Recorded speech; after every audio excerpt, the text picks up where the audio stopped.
It's about halfway past the hour now. All morning, we've been following reaction from the verdict out of Chicago that found Jussie Smollett, the actor, guilty of lying to police about staging a phony hate crime. One of the most outspoken voices about this entire case is former Chicago Police Superintendent Eddie Johnson. He joins us live in studio. Thanks for being with us. And not a problem. Glad to be here. Well, I remember how impassioned you were when this case broke. I remember what you said. Can you just bring those who are watching this morning back to the time where you were actually leading the department here in Chicago and you heard about this case? Well, you know, back in 2019 when this occurred, the city was going through some things and we had challenges in terms of violence. And so when this occurred, I have to be honest, when I initially saw the video of him in his apartment with the noose around his neck, I was concerned because I don't think there's many black people in America that would have a noose around their neck and wouldn't immediately take it off. And then the way he was so nonchalant handling it gave me pause for concern. You know, but I would not let the police department make him an offender until the evidence just got to be so overwhelming. I stopped the department from calling him an offender for quite a while. But I have to say, to use a symbol like a noose to promote yourself is just unconscionable to me. And the city of Chicago, we had been making so much progress at that time in terms of violent crime that it just hurt me that somebody, a black person, would use a symbol like that and create a crime when no crime occurred, you know. It was tough. It really was. What was the most obvious, or perhaps the thing that you uncovered that was the most damaging to Smollett's case?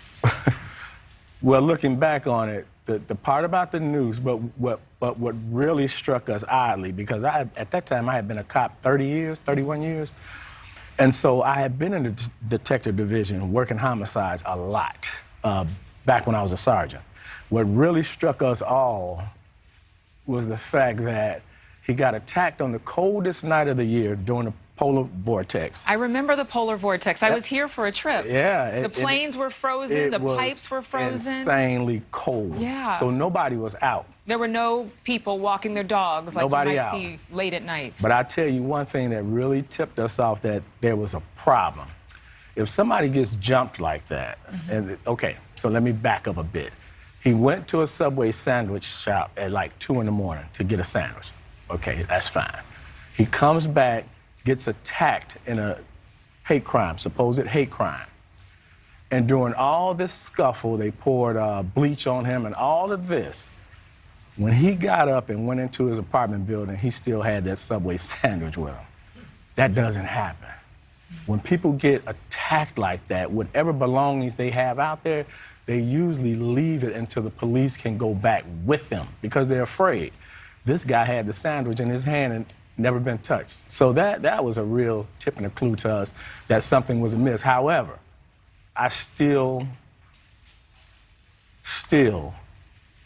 made it a point to treat him like a victim because you still don't know.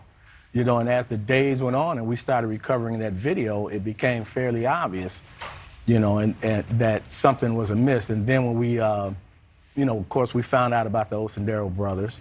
They had fled the country at the time. They came back to Chicago, and I made it a point to not let the detectives get that out there because we wanted them to come back to Chicago. And when they came back and we arrested them and brought them in and talked to them, when I saw the videos of their statements, then I could no longer protect him, you know. And let me say this. Myself and Mayor Emanuel at the time, we were upset about the fact that you stained our city like that and we put all that manpower into it. But I just want people to understand this too. This isn't the heinous crime of the century. You know, he didn't kill anybody, he didn't blow up a building. And so we would have been more than happy with just an apology at the end of all of that after we uncovered what we did. But for some reason, they just want to keep going down this road that he was actually a victim. Are you pleased at the verdict? I am. I do believe justice was served. You know, course, they're still saying they're going to appeal it, which is his right. But, yeah, I think the jurors did their job. All right. Former superintendent of Chicago Police, Eddie, thank you so much for watching. Make sure to click on the red subscribe button below so you can get more of NewsNation's fact-driven, unbiased coverage.